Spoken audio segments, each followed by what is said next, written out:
যে বিষয়টা নিয়ে সংক্ষিপ্ত আলোচনা শুনব, বিষয়টি হল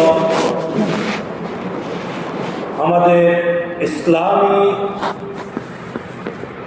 নিয়ম অনুযায়ী বাৎসরিকের যে হিসাব হয়ে থাকে আরবি হিজরি সন হিসাবে। আরবি হিজরি সনের মাধ্যমে ইসলামের সকল বিষয়াদি হিসাব হয়ে থাকে, যদিও সেটা আমাদের অনেকের জানা থাকে না। সে আরবি হিজরি সনের আজকে হলো সর্বশেষ মাসের সর্বশেষ শুক্রবার। সর্বশেষ মাসের নাম কি? জিলহজ মাস। এটা আমরা অনেকেই জানি না, জানলেও মাসের নামটা জানি, এটা শুরু না শেষ না মাঝামাঝি এটা অনেকেই জানি না, আমাদের জানতে হবে। তা আরবি হিজরি সনের সর্বশেষ মাসের নাম হলো জিলহজ মাস। জিলহজ মাসের আজকে হলো একদম সর্বশেষ তারিখ। আজকে হলো জিলহজ মাসের 28 তারিখ। আর একদিন বা 2 দিন পরেই নতুন বর্ষ 1445 হিজরি শেষ হয়ে 1446 হিজরি শুরু হবে। এই যে একটা বছর আমাদের থেকে বিদায় নিয়ে যাচ্ছে এবং নতুন আরেকটি বছর আমাদের সামনে একেবারেই সমাগত আসছে, এই সময়টাতে আমাদেরকে কিছু করণীয় বর্জনীয় আছে কিনা এই বিষয়ে একটু আমাদের ফিকির করা দরকার। স্বাভাবিকভাবে আমরা যদিও মুসলমান, কিন্তু ইংরেজি নববর্ষের কথা আমাদের সবার স্মরণ থাকে। আগের দিন রাত্রেবেলা 31st নাইটের নামে নানান ধরনের গর্হিত অন্যায় অশ্লীল কাজের দ্বারা উদযাপন করা হয়ে থাকে। এরকমভাবে বাংলা নববর্ষ, যদি আমরা বাঙালি জাতি, কিন্তু আমরা কেউ বাঙালি সন বা তারিখ জিজ্ঞাসা করে বলতে পারবো না। সর্বোচ্চ মাসের নামটা বলতে পারলো, কত সন চলে বা কত তারিখ চলে বলতে পারবো না। কিন্তু ঠিকই বাংলা নববর্ষ উদযাপনের জন্য হিন্দুয়ানি পান্থা হিসাবে যত মঙ্গল শোভাযাত্রা, যত অশ্লীল কাজের মাধ্যমে ইসলাম বহির্ভূত কুফরি কার্যকলাপের মাধ্যমে আমাদের অনেকেই মুসলমানদের সন্তান বাংলা নববর্ষকে বরণ করে থাকে। এটা শরীয়তের সম্মত না, ঈমান বিধ্বংসিকা। অথচ যেটাকে স্মরণ রাখার কথা ছিল, যেটার সঙ্গে ইসলামের অনেক বিধান সম্পৃক্ত, রমজান একেবারে শবে বরাত থেকে শুরু করেন, 15ই শাবান শবে বরাত, রমজান মাসে রমজান, এরপরে হলো শাওয়াল মাসে শাওয়ালের 6 রোজা, এরপরে হজ, কুরবানি, এমনকি সন্তান কুরবানির পশুর বয়স নির্ধারণ 1 বছর, 2 বছর, 5 বছর, এগুলো চন্দ্র মাস হিসাবে। এমনকি ছেলেমেয়েরা বালেগ হিসাবে ধরা হবে কখন, এটাও বয়স হল চন্দ্র বৎসর হিসাবে বয়স ধরা হবে। অনেক কিছু ইসলামের বিষয় আরবি বর্ষের সাথে সম্পৃক্ত, কিন্তু আমরা এটা জানি না। এটা আমাদের জন্য নেহায়েত দুঃখজনক বিষয়। আরবি বর্ষটা এই জন্য মনে রাখা, ফুকাহায়ে কেরাম বলেছে এটা হলো ফরজে কেফায়া। ফরজে কেফায়া, জানাজার নামাজ কি ফরজে কেফায়া মানে কি? মানে হলো যে মহল্লায় একটা মানুষ মারা গেল, নারী হোক পুরুষ হোক, ওই মহল্লার কিছু মানুষ মিলে যদি তার গোসল, কাফন, দাফন ইত্যাদি কার্যকলাপগুলো ব্যবস্থা করে দেয়, তাহলে সবার পক্ষ থেকে ফরজটা আদায় হয়ে যায়, সবাই দায়মুক্ত হবে। আর কেউ যদি ব্যবস্থা না করে, তাহলে পুরো মহল্লাবাসী সবাই মিলে কি হবে? গুনাহগার। ঠিক তদ্রূপ যে আরবি বর্ষের হিসাব রাখা, কোন মাস চলে, কোন তারিখ চলে, একুরেট এগুলোর হিসাব রাখা প্রত্যেক মহল্লার মুসলমানদের জন্য ফরজে কেফায়া। পুরো মহল্লার মধ্যে কেউ যদি না জানে, পুরো মহল্লাবাসী ফরজে কেফায়া, ফরজ ছেড়ে দেওয়ার গুনাহগার হবে। অনেক ভারী কথা। ফরজ ছেড়ে দিলে যে গুনাহ হয়, ওরকম মারাত্মক গুনাহগার হবে যদি এই আরবি বর্ষের হিসাব কারো কাছে না থাকে। কিন্তু আমাদের, বিশেষ করে আমাদের বাংলাদেশের মুসলমানদের সৌভাগ্য যে প্রত্যেকটা মহল্লাতেই কোনো না কোনো কওমি মাদ্রাসা আছে। আর বাংলাদেশের সকল কওমি মাদ্রাসাগুলোতে এই যে আরবি মাসের তারিখ অনুযায়ী ক্লাসের হাজিরা হয়, ছাত্রদের ক্লাস হাজিরা হয় না, এই আরবি মাসের তারিখ অনুযায়ী হয়। তাহলে অটোমেটিক তাদের কাছে তারিখটা কি হয়ে গেল? জানা হয়ে গেল। মহল্লাবাসীর পক্ষ থেকে বাস একটা মাদ্রাসাওয়ালাদের তারিখটা জানা থাকলো, উস্তাদ ছাত্ররা জানা থাকলো, বাস সবাই দায়মুক্ত হয়ে গেল।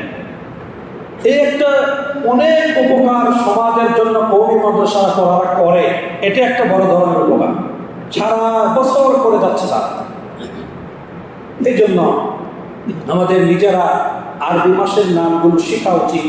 আমাদের সন্তানদেরকে আরবি 12টা মাসের নাম শিক্ষা মুখস্থ করা। অনেকে নামই বলতে পারবে না, অথচ 8, 9, 10 পরে 12 ক্লাসে পড়াশোনা শেষ করেছে, কিন্তু এই আরবি মাসের নামগুলো বলতে পারে না।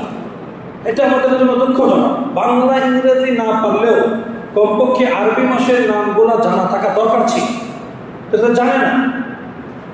এটা আমাদের খুব অবহেলা। আমরা এটা খেয়াল করব, আমরা নিজেরাও শিখবো এবং আমাদের সন্তানাদি পরবর্তী প্রজন্মকে আরবি মাসের নামগুলো আমরা শিক্ষা দিব ইনশাআল্লাহ। তো আমি যেটা বলছিলাম যে নতুন একটা বছর শুরু হইতেছে আর একটা বছর আমাদের থেকে বিদায় নিচ্ছে।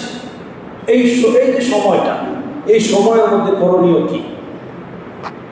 1 নম্বর করণীয় হলো যে একটা বছর আমাদের থেকে চলে গেল, এই পূর্ণ বছরের মধ্যে আমি আল্লাহ তাআলার আনুগত্যের কতগুলো কাজ করতে পেরেছি। নবী করিম সাল্লাল্লাহু আলাইহি ওয়াসাল্লামের কয়টা সুন্নাত আমার জীবনে বাস্তবায়ন করতে পেরেছি। আমার ঘরে, আমার ফ্যামিলিতে ইসলামের কি কি বিধান আমি কায়েম করতে পেরেছি। এই বিষয়গুলো একটু মনে মনে খেয়াল করো।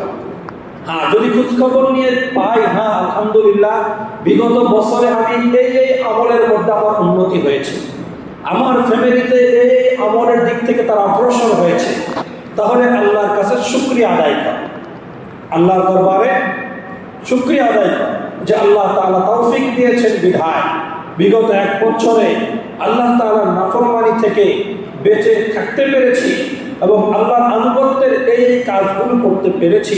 এই জন্য খুব আল্লাহর কাছে শুকরিয়া, আল্লাহ তুমি তৌফিক দিয়েছো বিধায় সম্ভব হয়েছে, না হয় হতো না।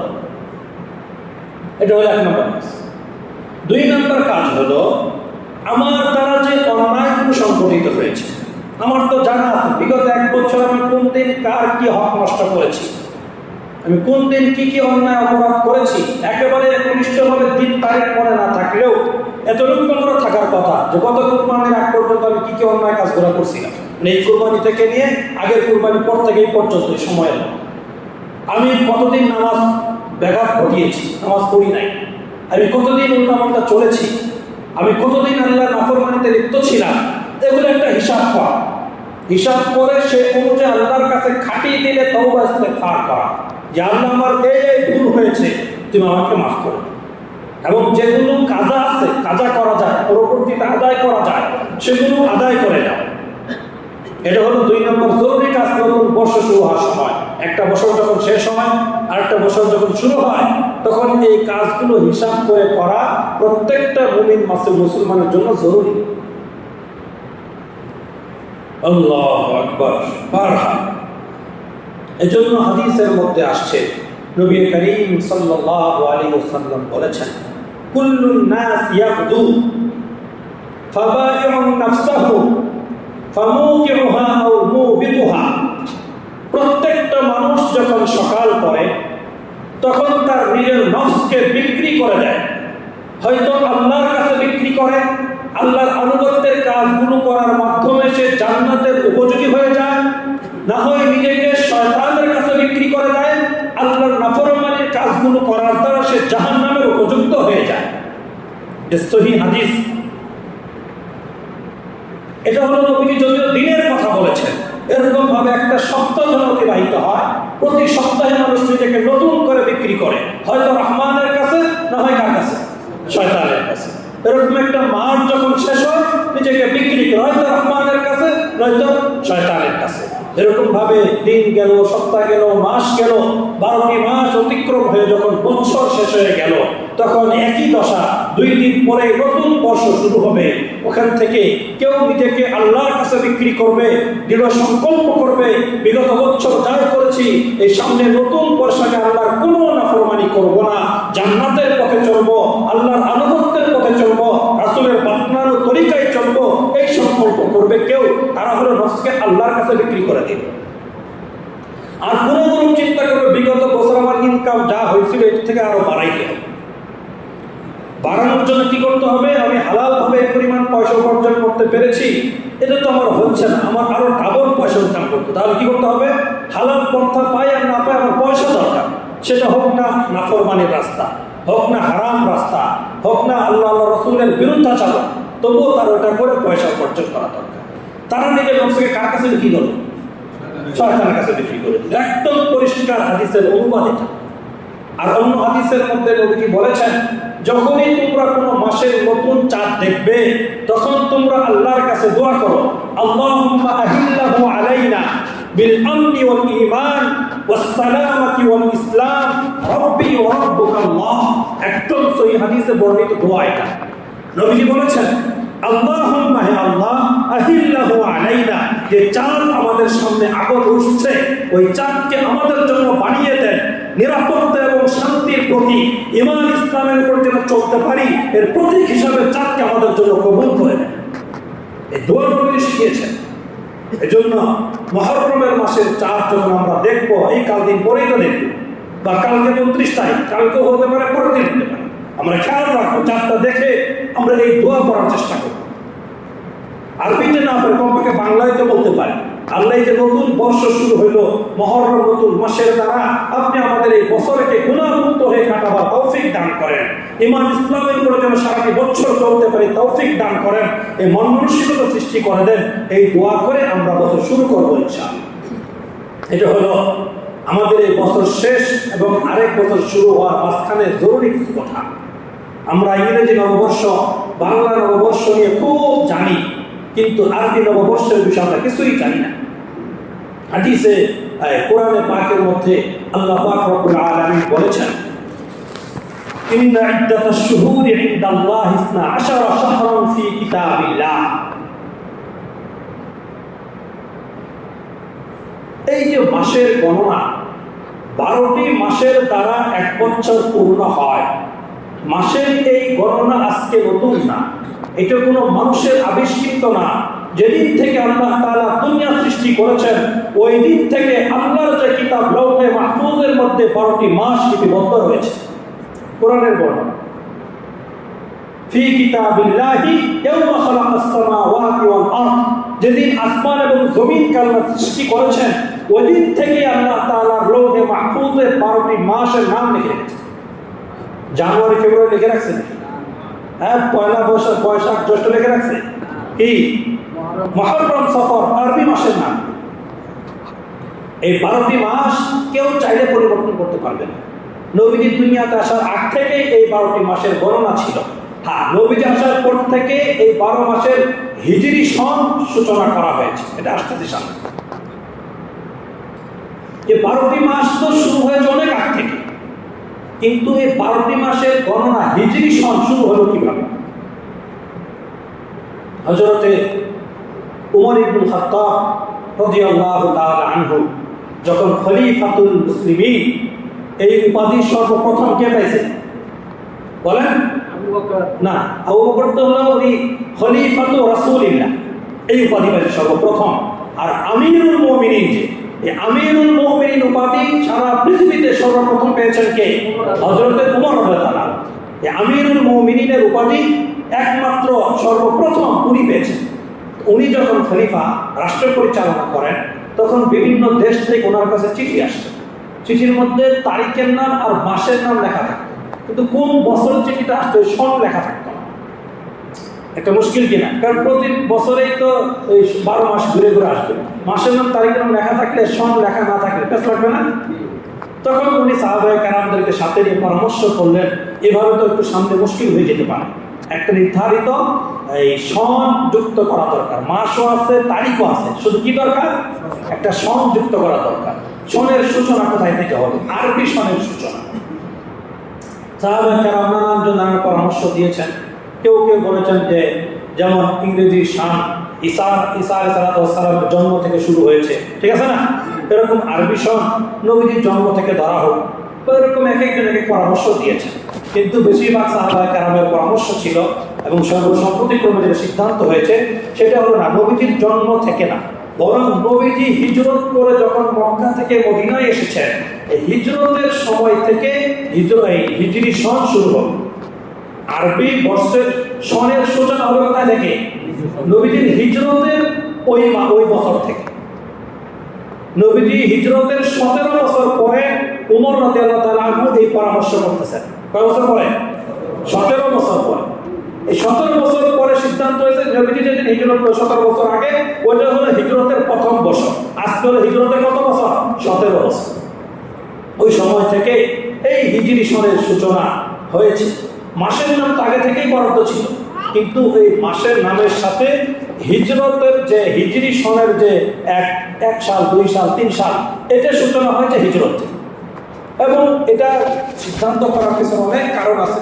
কারণ হিজরতের আগে নবীজি মক্কায় শুধু একজন দাওয়াতি কাজ করেছেন, আর তেমন কিছু করতে পারেন নাই, করতে সুযোগ দেওয়া হয় নাই। কিন্তু যখন নবীজি মক্কা থেকে হিজরত করে মদিনায় আসলেন, মদিনায় আসার পরে উনি কি শুধু একজন ধর্ম প্রচারক হিসেবে ছিলেন, নাকি রাষ্ট্রনায়ক হয়েছেন? কোথায় আসার পরে হয়েছে? মদিনায় আসার পর উনি শুধু ধর্ম প্রচারক না, উনি নবীর সাথে সাথে পুরো দেশের রাষ্ট্র কায়েম করেছেন, মুসলিম রাষ্ট্র কায়েম করেছেন। এই জন্য হিজরতের সঙ্গে অনেক কিছু সম্পৃক্ত। হিজরতের আগ পর্যন্ত কোনো মুসলমান প্রকাশ্যে আযান একামত দিয়ে নামাজ পড়তে পারত না, নিষেধ ছিল, অসুবিধা করত। কিন্তু হিজরতের পরে প্রকাশ্যে ইসলামের সকল বিধানগুলো বাস্তবায়ন করার সময় এসেছে, শুরু হয়েছে। হিজরতের আগে কাফের মুশরিকরা মুসলমানদেরকে কষ্ট দিলে তাদের মোকাবেলা করার অনুমতি ছিল না। হিজরতের পরে তাদের বিরুদ্ধে যুদ্ধের সিদ্ধান্ত আল্লাহ তাআলা দিয়েছেন। মোট কথা, হিজরতের পরে ইসলামের অনেক বিকাশ ঘটেছে, ইসলামের অনেক ব্যাপক প্রচার হয়েছে, ইসলামী রাষ্ট্র কায়েম হয়েছে, অনেক কিছু হিজরতের সাথে সম্পৃক্ত।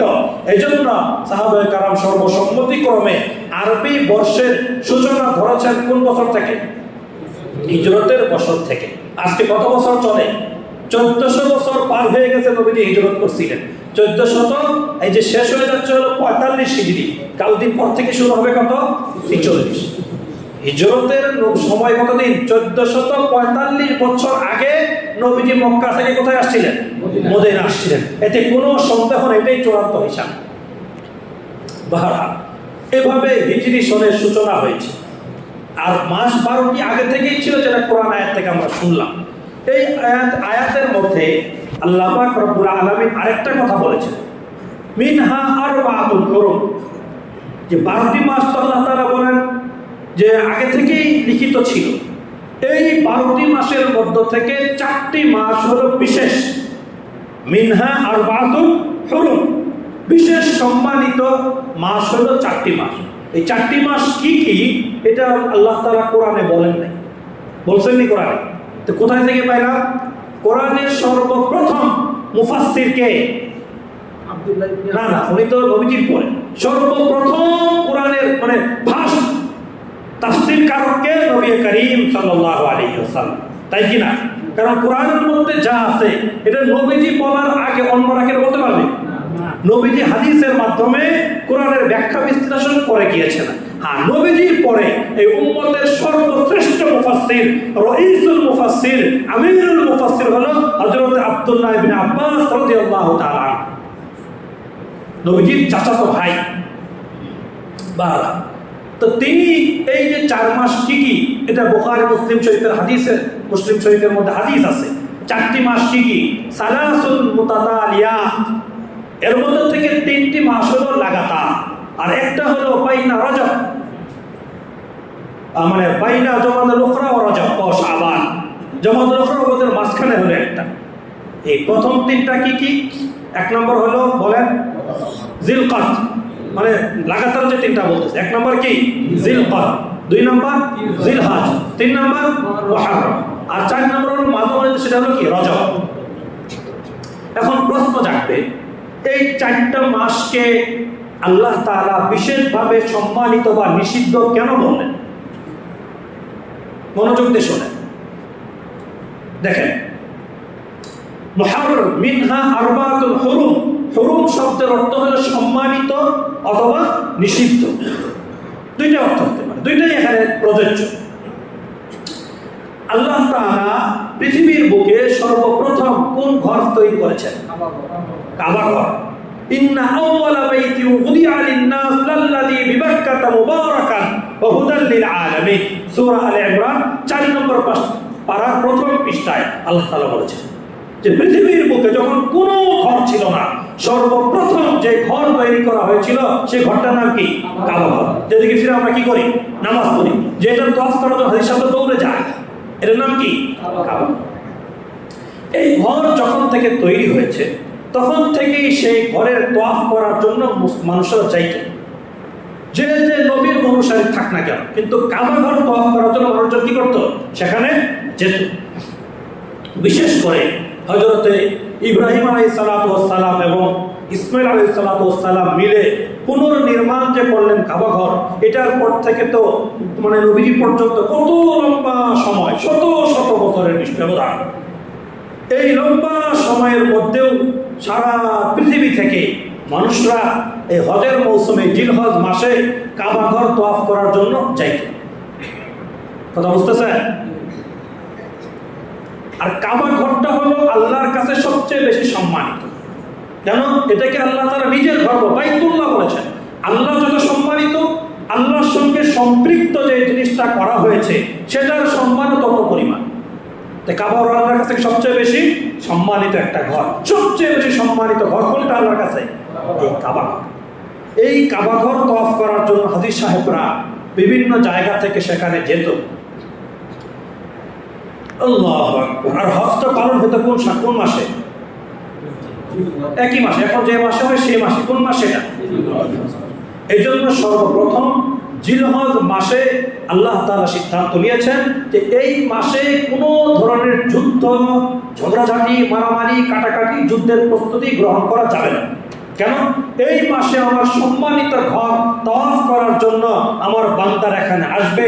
কাজেই যারা আমার ঘর তওয়াফ করতে আসবে তাদের সর্বোচ্চ নিরাপত্তার ব্যবস্থা করা এটা আমি আল্লাহর দায়িত্ব। এই জন্য আমি আল্লাহর পক্ষ থেকে ঘোষণা দিচ্ছি, এই জিলহজ মাসে কাবা ঘরের আশেপাশে এবং কোথাও কোনো ধরনের যুদ্ধের কোনো প্রস্তুতি চলবে না।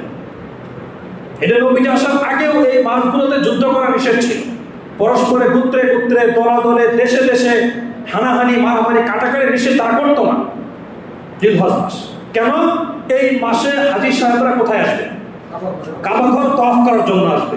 এই জন্য আল্লাহ তাআলা কাবা ঘরের মর্যাদার জন্য, যারা কাবা ঘরকে সম্মান দিয়ে কাবা ঘরকে তওয়াফ করতে আসবে তাদেরও মর্যাদা রক্ষা করার জন্য এই মাসে সর্বপ্রকার মারামারি, কাটাকাটিকে নিষিদ্ধ করে দিয়েছেন। এটা হলো নিষিদ্ধের অর্থ একটা। কথা বুঝে আসছে কেন নিষেধ করা হয়েছে জিলহজ মাসে? এবার প্রশ্ন আসবে, হ্যাঁ, জিলহজ মাসে যেহেতু হজ পালিত হয় এবং হাজী সাহেবরা এই মাসে হজ করতে যায়, এই জন্য এই মাসে মারামারি, কাটাকাটি হলে তাদের হজের বিধান পালন করতে অসুবিধা হবে, বিঘ্নতা তৈরি হবে, তারা নিরাপত্তাহীনতায় ভুগবে। এই জন্য এটা নিষেধ। কিন্তু আগের মাস, পরের মাস কেন হারাম করা হয়? আগে পরে 2 মাসকে কেন নিষিদ্ধ ঘোষণা করা হয়? প্রশ্ন জাগবে না? এই প্রশ্নের উত্তর আগেরটাও কোরআন শরীফের একটা বড় তাফসীর কিতাব আছে, নাম হলো তাফসীরে ইবনে কাসির, আরবিতে তাফসীরে ইবনে কাসির। এই মহা তাফসীর গ্রন্থের মধ্যে আল্লামা ইবনে কাসির রাহমাতুল্লাহ আলাইহি সুন্দর করে কারণ উল্লেখ করেছেন।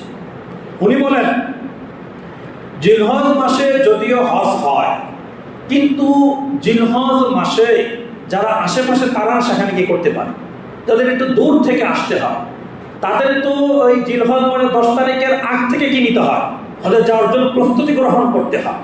এখন যদি আগের মাসে নিরাপত্তা না থাকে, বরং যুদ্ধ চলতে থাকে, তাহলে মানুষেরা যুদ্ধের প্রস্তুতি নিবে নাকি হজে যাওয়ার জন্য হজের প্রস্তুতি নিবে?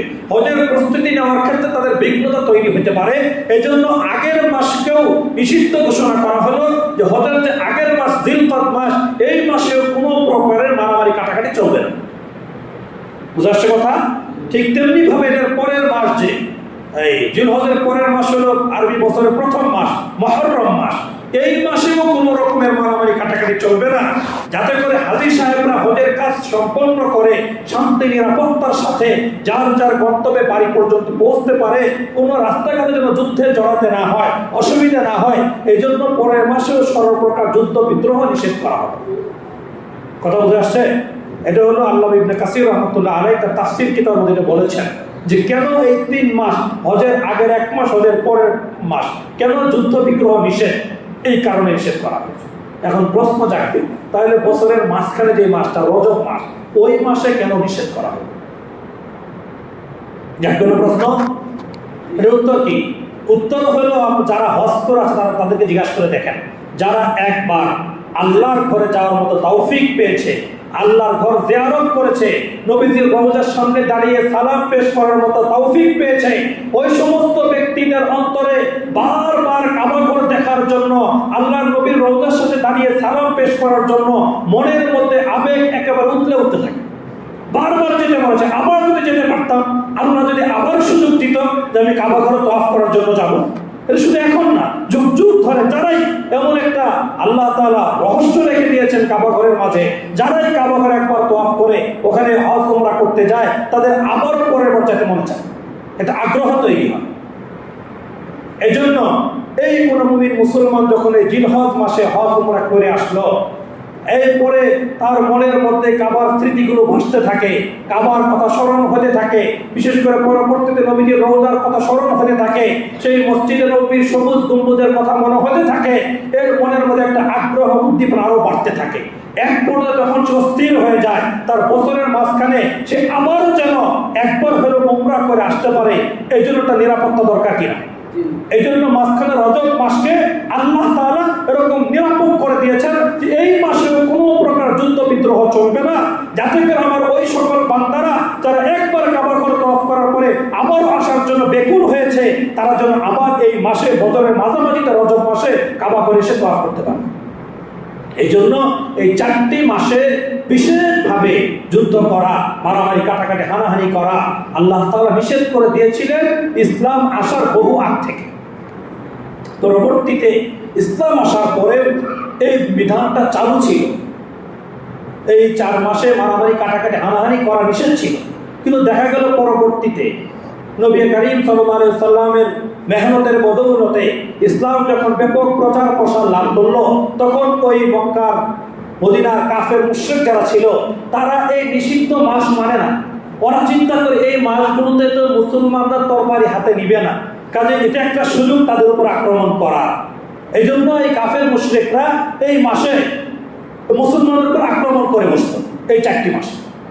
এর পরবর্তীতে আল্লাহ তাআলা বিধান উঠিয়ে দিলেন, ওয়াকাতিলুল মুশরিকিনা কাফাতান কামা ইউকাতিলুনাকুম কাফা, যে কাফের মুশরিকরা যেরকম ভাবে এই নিষিদ্ধ মাসেও তোমাদের উপর আক্রমণ করে, নিষিদ্ধ এই বিধানকে ভঙ্গ করে তারা যুদ্ধ পরিচালনা করে, কাজেই তাদের প্রতিহত করার জন্য, তাদের এই যুদ্ধের জবাব দেওয়ার জন্য, তাদের এই হামলাকে ঠেকানোর জন্য তোমরাও তরবারি হাতে নিতে পারবে, তাদের বিরুদ্ধে লড়াই করতে পারবে, অসুবিধা নাই। পরবর্তী এই বিধানটা রহিত হয়েছে। কিন্তু এই 4 বার যে সম্মানিত, এই সম্মানী হওয়ার বিধানটা আজও পর্যন্ত বহাল রয়েছে। 2টা অর্থ বলেছে না, মিনহা আরবাতুল হুরুম, হুরুমের 2টা অর্থ। এক হলো এই 4টি মাস নিষিদ্ধ। কি নিষিদ্ধ? মারামারি কাটাকাটি হানাহানি এগুলো নিষিদ্ধ। কেন নিষিদ্ধ তাও বলেছি।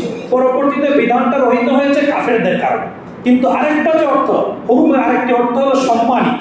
এই 4টি মাস হলো আল্লাহ তাআলার নিকট সবচেয়ে বেশি সম্মানিত। এই সম্মানিত হওয়ার বিধানটা এখনো পর্যন্ত কায়েম রয়েছে এবং থাকবে। এই 4টি মাসের সম্মান রক্ষা করা অত্যন্ত জরুরি। কিভাবে সম্মান রক্ষা করব? এই আয়াতের পরের অংশে আল্লাহ তাআলা নিজেই বলেছেন, ফালা তাজলিমু ফীহিন্না আনফুসাকুম, যে এই 4টি মাসে সারা বছরই তো জুলুম করা নিষেধ, বিশেষ করে এই 4টি মাসে কেউ কোনো জুলুমের কাজ করবে না, কেউ জালেম হয়েও না। এই 4টি মাসে সর্বপ্রকার জুলুম করা থেকে তোমরা নিজেদেরকে বিরত রাখো। বিশেষভাবে এই 4টি মাসে সর্বপ্রকার জুলুমের কাছ থেকে বাঁচতে বলেছেন আল্লাহ তাআলা নিজে। ফালা তাজলিমু ফীহিন্না আনফুসাকুম, এই দিনগুলোতে 4টি মাসে তোমরা কোনো প্রকার জুলুমের কাজ করিও না। জুলুম কি?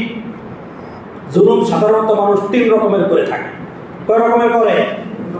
3 রকমের জুলুম করে। এক প্রকার জুলুম হলো আয-যুলমু বাইনাহু ওয়া বাইনাল্লাহ। এক প্রকার জুলুম হলো বান্দা নিজে এবং আল্লাহর সঙ্গে হয়ে থাকে। বান্দা আল্লাহর উপর জুলুম করে, নিজে এবং আল্লাহর মাঝে কি করে থাকে? জুলুম করে থাকে। এটা তো আমরা জানি কিভাবে জুলুম হয়। আল্লাহর নাফরমানি করা মানে আল্লাহর উপর কি, আল্লাহর প্রতি জুলুম করা। এবং আয়াতের মধ্যে আল্লাহ পাক রব্বুল আলামিন বলেছেন, ইন্নাশ শিরকা লাযুলমুন আযীম, নিশ্চয় শিরক হলো সবচেয়ে বড় জুলুম। ইন্নাশ শিরকা লাযুলমুন আযীম, এটা কোরআনের আয়াত। আল্লাহ তাআলা বলেন যে আল্লাহর সঙ্গে যদি কাউকে শরীক করে, আল্লাহর সঙ্গে যদি কেউ শিরক করে, তাহলে সবচেয়ে বড় জুলুম সে আল্লাহর সঙ্গে করলো। অন্য আয়াতে আল্লাহ পাক রব্বুল আলামিন বলেছেন, ইন্নাল্লাহা লা ইয়াগফিরু আন ইউশরাকা বিহি ওয়া ইয়াগফিরু মা দুনা যালিকা লিমান ইয়াশা। যে ব্যক্তি শিরক ছাড়া অন্য কোনো গুনাহ করে, আল্লাহ চাইলে তাকে সমস্ত গুনাহগুলো মাফ করে দিতে পারে। কিন্তু যদি কেউ আল্লাহর সঙ্গে কাউকে শরীক করে, শিরকি কথাবার্তা বলে, শিরকি কার্যকলাপ করে, তাহলে ওই সকল লোকদেরকে আল্লাহ তাআলা কোশ্চিন কেন মাফ করবেন না, নতুন করে মুসলমান হওয়া ছাড়া। কথা বুঝে আসতেছে? এই জন্য শিরক বহুত মারাত্মক জিনিস। এই যে বাউল শিল্পীরা যে গানগুলা করে, তাদের গানগুলাকে শুনছেন কখনো? এরা গানের মধ্যে অনেক আরবি শব্দ ব্যবহার করে থাকে, আল্লাহর নাম, নবীদের নাম ব্যবহার করে থাকে, নবী রাসূলের শব্দগুলো ব্যবহার করে থাকে আরবিতে। এই জন্য সাধারণ মুসলমান যারা, এরা মনে করে এরা তো আল্লাহ রাসূলের কথাই কয়, ভালো কথাই তো কইতেছে, এই অসুবিধা কোথায়? আরে আশ্চর্য কথা, এরা আল্লাহ রাসূলের নাম যে নেয়, এটা আল্লাহ রাসূলকে মানার জন্য না, বরং আল্লাহ রাসূলের সঙ্গে বড় ধরনের বেয়াদবি করার জন্য, আল্লাহ রাসূলের সঙ্গে বড় ধরনের নাফরমানি করার জন্য তাদের গানের মধ্যে শব্দগুলো ব্যবহার করা হয়। এদের প্রত্যেকটা গান পুরা কুফরি শব্দ দ্বারা ভরা, আল্লাহর সঙ্গে শিরকি শব্দ দ্বারা ভরা। কাজে এদের গান যদি কেউ শোনে, এদের গানে যদি কেউ অংশগ্রহণ করে, নির্ঘাত সে মুশরিক হয়ে যাবে, তার ঈমান থাকবে না। কথা বুঝে আসতেছে? এই যে বাউল গানের এক গুরু কেটা জানেন না? কেটা? কুষ্টিয়া লালন শাহ। কি নাম? লালন শাহ। কুষ্টিয়াতে তার কবর আছে, মাজার আছে। ওটারে এই হিন্দুরও যুক্ত আছে। কোন এক হিন্দু সাহিত্যিক, লেখক, কবি, সে বলছে যে পুরাণ যে একটা ধর্মীয় গ্রন্থ, লালন শাহর নামে যে একটা কবিতা বই রচনা করা হয়েছে, ওইটাও হলো একটা ধর্মীয় গ্রন্থ। বা সেটা আমার বলার উদ্দেশ্য হলো, লম্বা কাহিনী বলবো না কোন এক সময়। এই সমস্ত জিনিস আমাদের এলাকায় আসতেছে কিনা, এই ব্যাপারে এলাকার সবাইকে সতর্ক থাকতে হবে, চৌকান্না থাকতে হবে। এরকম শিরকি কোনো আয়োজন যেন আমাদের এলাকায় না হয়, এই ব্যাপারে সকলকে সতর্ক থাকা অত্যন্ত জরুরি। বিশেষ করে যে মাস শুরু হচ্ছে কাল দিন পরে, আল্লাহ তাআলা বলছেন এই 4টি মাসে কোনো ধরনের জুলুম করা যাবে না। আর জুলুমের মধ্যে সবচেয়ে বড় জুলুমের নাম কি? আল্লাহর সঙ্গে কাউকে শিরক করা। এটার সবচেয়ে বড় জুলুম। এই জুলুমকে আল্লাহ মাফ করবেন না। আল্লাহ আমাদের শিরকের গুনাহ থেকে সবাইকে হেফাজত করেন। 2 নম্বর, দ্বিতীয় প্রকার জুলুম হলো আয-যুলমু বাইনাহু ওয়া বাইনান নাস। এমন জুলুম যে জুলুমটা মানুষ নিজে এবং সাধারণ মানুষের সাথে করে থাকে। যে জুলুমটা সাধারণ মানুষের সাথে করে থাকে, নিজে করে, মানে নিজে আরেকজনের সাথে জুলুম করে। একটা অসহায়, দরিদ্র, গরিব মানুষের উপর কোনো একটা কঠিন বিষয় চাপায় দেওয়া হলো, অথবা টাকা পয়সা আছে কিন্তু লোকটা অসহায়, তার কোনো সাপোর্ট নাই, তার সঙ্গে অন্যরা এই বংশীয় দাপট দেখিয়ে তার উপর জুলুম করা হলো। জুলুমটা আমরা জানি, মানুষের উপরে কি জুলুম জানি না, জানি, একটু বলা লাগবে না। এই কোনো ধরনের জুলুম করা যাবে না। হাদিসের মধ্যে আসছে যে ইত্তাকি দাওয়াতাল মাজলুম ফাইন্না বাইনাহু ওয়া বাইনাল্লাহি হিজাব, লাইসা বাইনাহু ওয়া বাইনাল্লাহি হিজাব। আল্লাহ রাসূল সাল্লাল্লাহু আলাইহি ওয়াসাল্লাম বলেন, তোমরা মাজলুমের বদদুয়া থেকে খুব সতর্কতার সাথে বেঁচে থাকো। কারণ মাজলুম যখন তার কষ্টের কারণে কলিজার ভিতর থেকে আহ শব্দ বের করবে, এই আহ শব্দ আর আল্লাহর আরশের মাঝে কোনো ধরনের পার্টিশন থাকবে না, সরাসরি আল্লাহর আরশে গিয়ে ধাক্কা দিবে। এটা নবীজির কথা। ইত্তাকি দাওয়াতাল মাজলুম, মাজলুমের বদদুয়া থেকে খুব সতর্কতার সাথে বেঁচে থাকো, না হয় তোমার ধ্বংস অনিবার্য। আবু দাউদ শরীফের হাদিস, নবীজি বলেছেন 2 প্রকার গুনাহ এমন আছে যে এই গুনার শাস্তি মরার আগেই তাকে ভোগ করে যেতে হবে।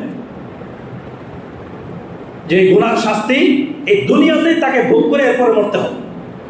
যদিও জুলুম করে সে এখন ক্ষমতায় থাকার কারণে, সে এখন পাওয়ারে থাকার কারণে, তার জন্মের এখন বেশি থাকার কারণে, তার ক্ষমতা এলাকার লোক, সে এই জন্য সে অনেক দাপটে চলে, সে অনেক ভাব দেখায়, সে অনেক বাহাদুরি করে, কিন্তু এই বাহাদুরি তার বেশি দিন টিকবে না।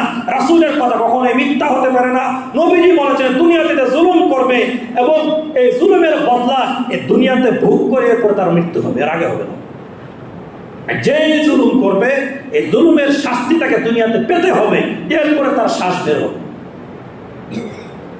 একটা গেল।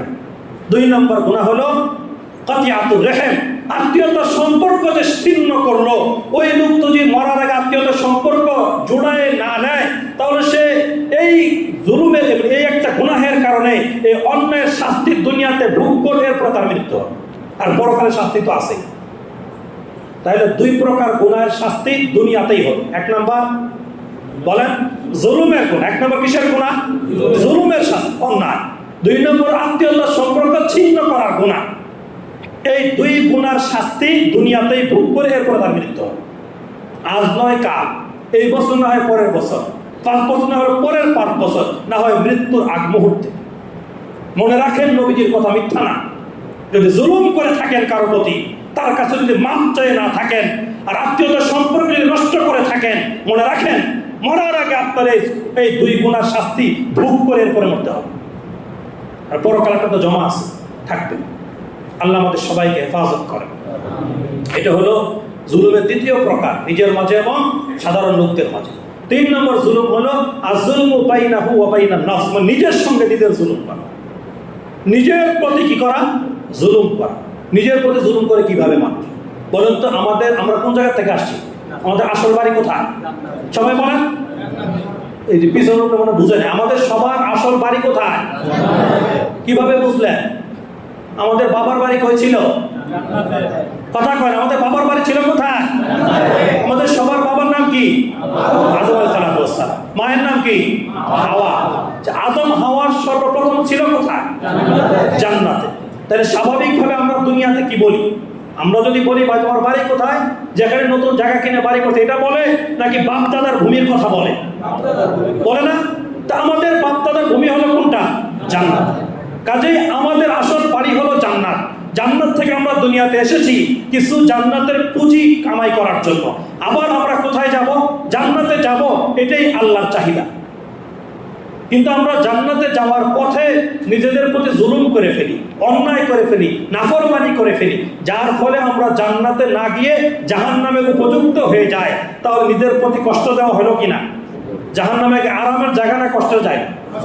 তাইলে আমার বডি আরাম পাওয়ার কথা ছিল জান্নাতে গিয়ে, আমি এমন অন্যায় অপরাধ করলাম, আমার ঠিকানা হলো কোথায়? জাহান্নাম। তো নিজের প্রতি জুলুম করা হলো না?